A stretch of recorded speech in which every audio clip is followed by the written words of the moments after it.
Hello everyone, it's Christine here and I am back for our stitch along, and we are going to be doing a Rhodes stitch and we're going to be doing a circular version of it.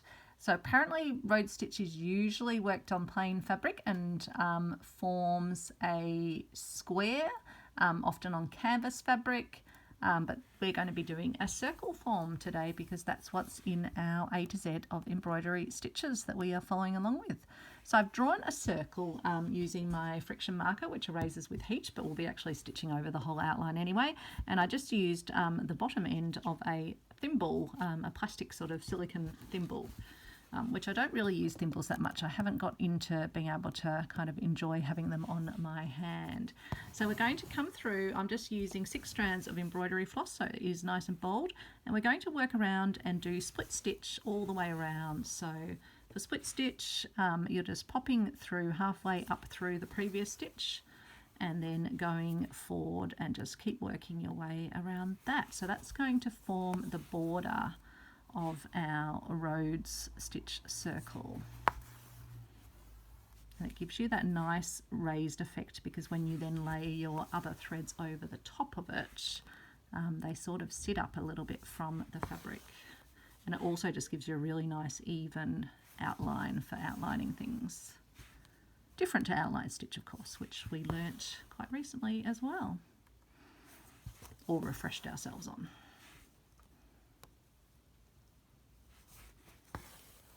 So let me know if you've been using your stitches to do in different projects. It brings me so much joy to hear when people have been incorporating new stitches into their stitcheries projects, as well as all the lovely folks who post little pictures of their stitcheries and projects in our Facebook group.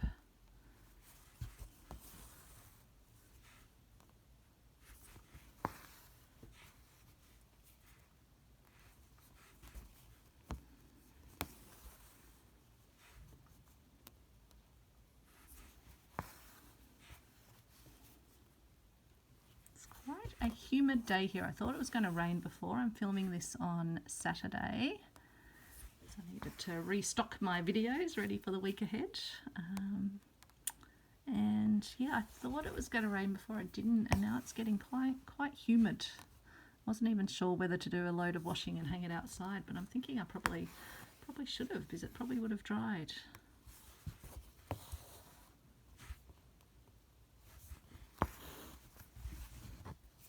But then I think it's going to turn cold. I heard them even saying there'll be snow in the alpine areas here, which is crazy for, I suppose that we are still in spring, although some of the weather lately when it has been quite hot.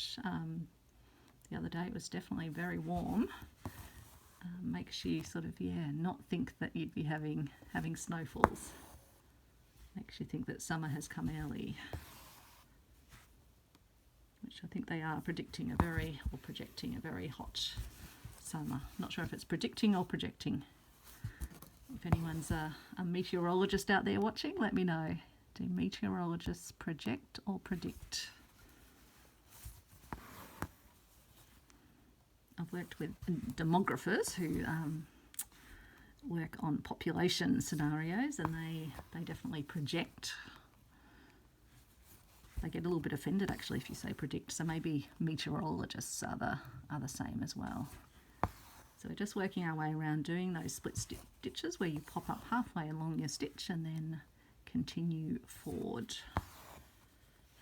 So we'll keep going till we get back to where we started. So I'll put my final stitch in.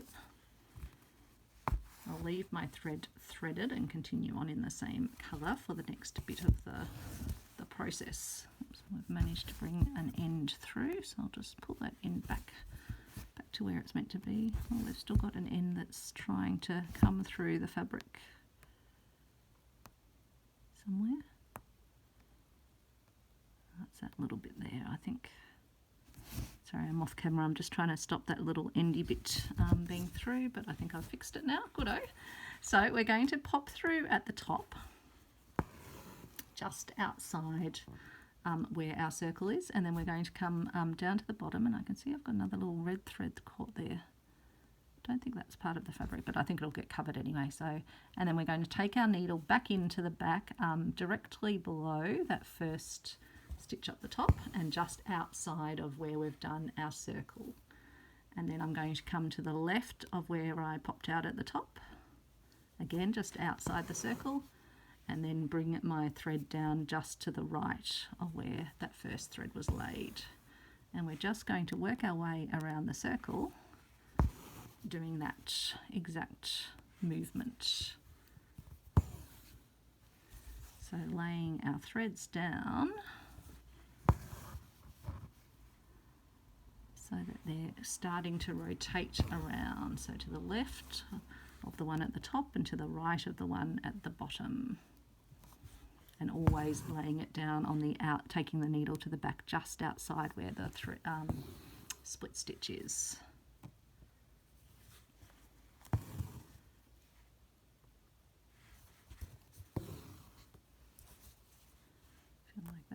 Might need to just space my ones on the bottom a little bit more consistently with the top, because I feel like my ones at the bottom maybe aren't as a bit more tightly spaced.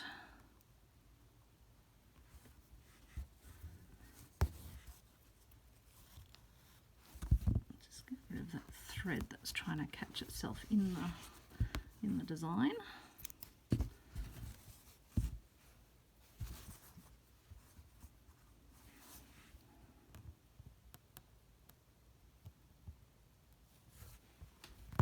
You're having a great day or a great evening. Hopefully you're having a nice time stitching while you watch this. And yeah, like me, you might want to sort of turn it around as you go. I'll try and make sure I don't go off camera in that process though. I've caught another little thread. Where's that come from? Has that come through from the back somewhere? These pesky little red threads are trying to sneak into my design.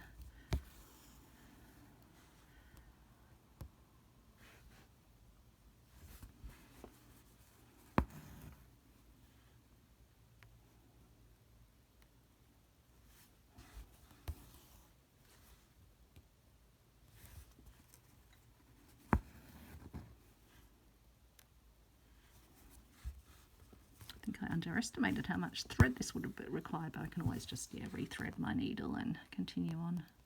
It's not like it has to be a continuous piece.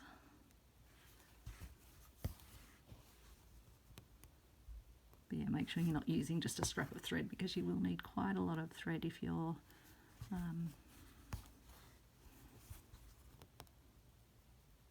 doing a circle of this size.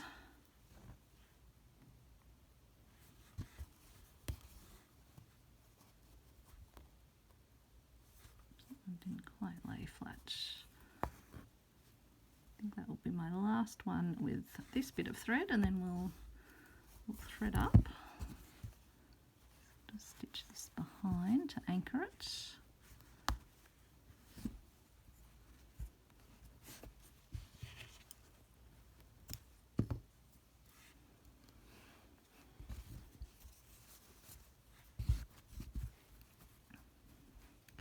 Let's grab a bit more out. This is a vintage thread. I think it's not a brand that Moon brand, so not sure where that came from.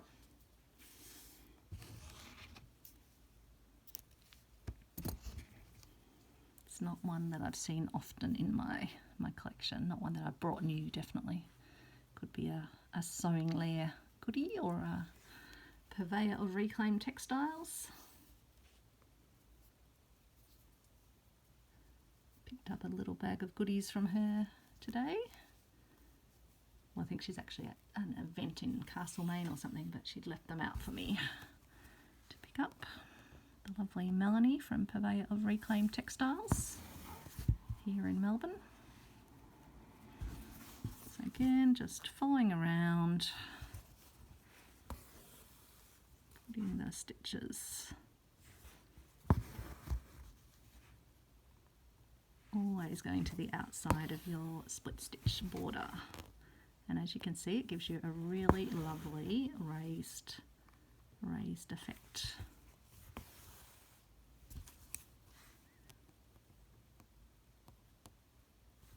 I think this is one that does benefit from being in a hoop as well, just for holding your fabric taut while you while you do the stitches.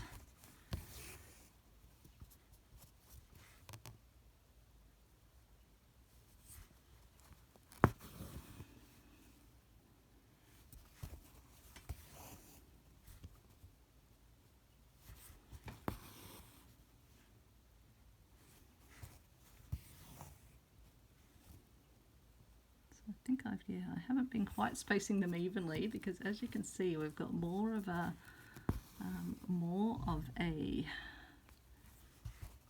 area over this side to fill in, but that's okay. Well,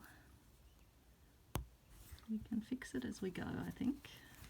Actually, if I adjust the threads, it doesn't look so dramatically different, so maybe it was just where the threads were laying. Got another naughty little red thread trying to come through. Naughty little red threads. I might have to manually remove that one, which means snipping it. Snipping the little random red thread out of the way. Okay, so I'm coming over there to there.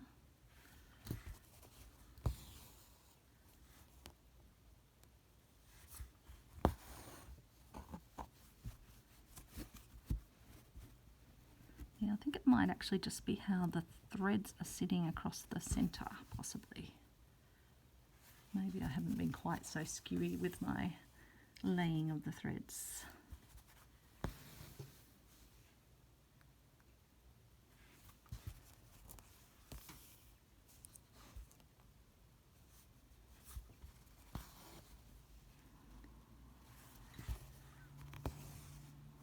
Always room for practice with stitches. Sorry, I've just gone off camera a little bit, haven't I?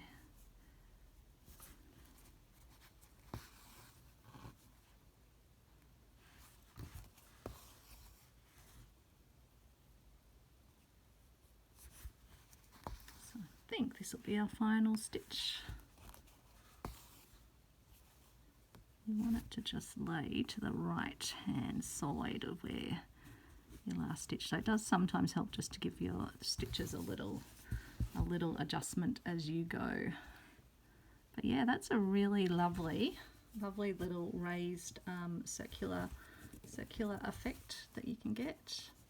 As I say, a lot of thread has gone into that little ball, but it is, yeah, great little stitch. So I hope you enjoyed that one, and obviously you just tie it off at the back, and you could do it in a square as well. But yeah, the circle will be great for, yeah, flower centers or other elements. Thanks for watching. Take care, everyone, and I will see you tomorrow for ribbon. So we're moving into a range of ribbon stitches. So I'll see you then. Take care, everyone. Bye.